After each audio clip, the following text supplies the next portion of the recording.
Okay, it's November, and I started this mulch pile about a month ago, and we've just been adding our scraps, a lot of wood chips from chip drop, and just the leaves and basically coffee grinds, eggshells, and vegetable scraps to this compost pile.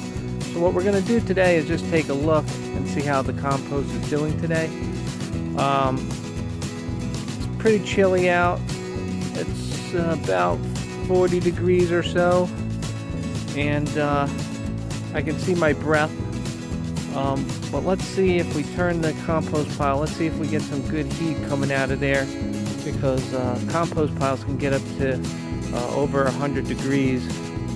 So let's take a look and see how this is coming along.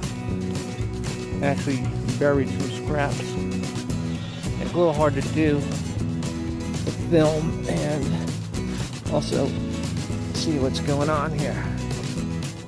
Try to dig a little bit in here.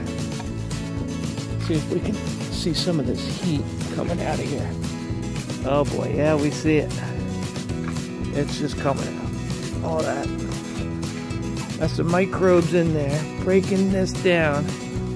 Free topsoil for me, for my garden. I don't know if you can see that real well, but there's just a lot of smoke coming out of there.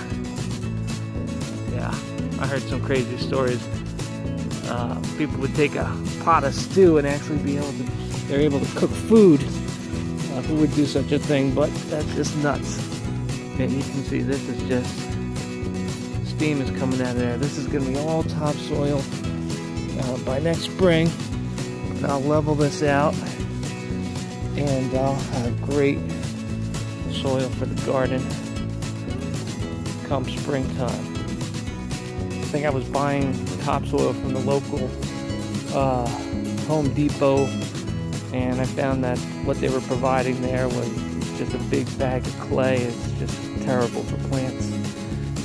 Basically they're dredging clay out of a local lake, and it's either just completely wet and will just rot the roots of your plants, or it turns into a dried out piece of clay that cracks and it's not really good for plants. So anyways, if you had some thoughts about composting, this is really great. I think it's fantastic. Gives me a great place to get rid of all my scraps in the yard. Leaves, wood chips, weeds, everything can just go right in there, and with this compost pile heating up to over 100 degrees, it just kills all the weed seeds.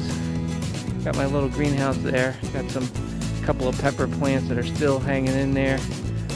Even though the temperatures dropped down below freezing, they're fine in the greenhouse. Anyways, have a great day.